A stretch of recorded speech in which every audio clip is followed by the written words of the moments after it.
In this video, we're going to learn how to solve a perfect squared trinomial equation.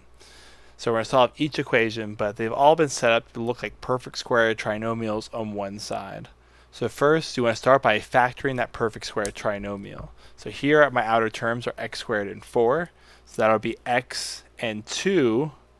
X squared gives me x squared gives me x squared. 2 squared gives me 4.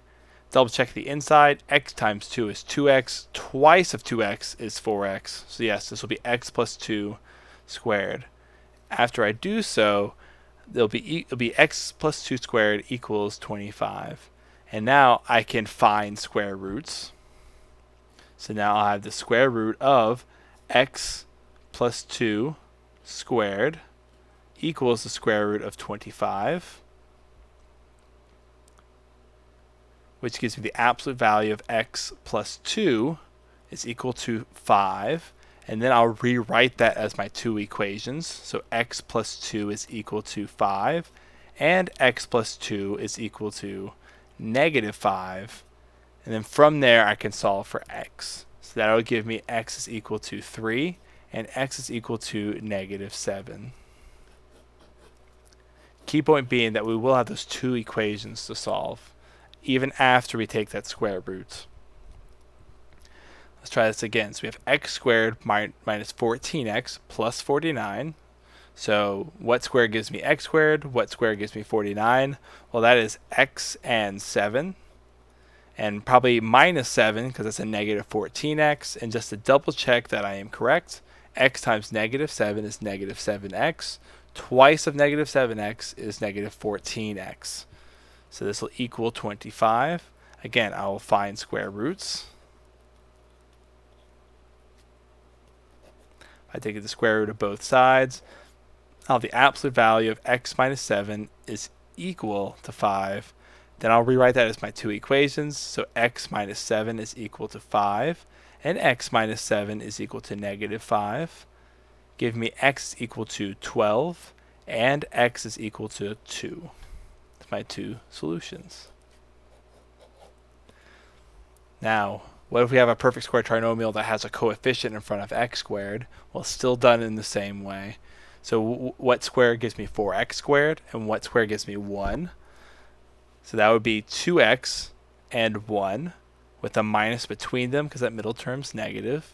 And just to double check that I'm correct, 2x times negative 1 is negative 2x. Twice of that is negative 4x. Let's find our square roots. So the square root of 2x minus 1 squared is equal to the square root of 49, which gives me the absolute value of 2x minus 1 is equal to 7.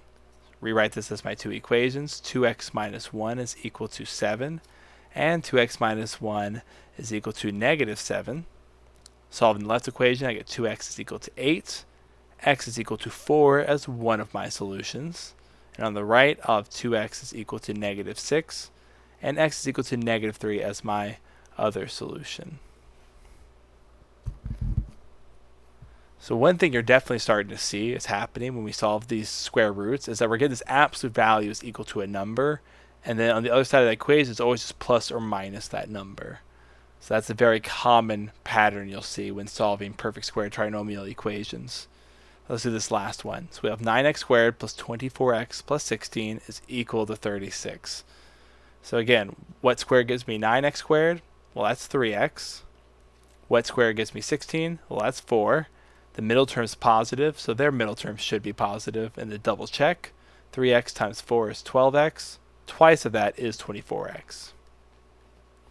Now I'll take square roots of each side of my equation. So square root of 3x plus 4 squared is equal to the square root of 36, leaving me with the absolute value of 3x plus 4 is equal to 6. I'll rewrite my two equations to be 3x plus 4 is equal to 6, and 3x plus 4 is equal to negative 6. Subtracting 4 from both sides of my equation on the left, I'll get 3x is equal to 2. So x is equal to 2/3 is one of my solutions. Subtracting 4, I get 3x is equal to negative 10. So x is equal to negative 10/3 would be my other solution. And that is how you solve a perfect square trinomial equation.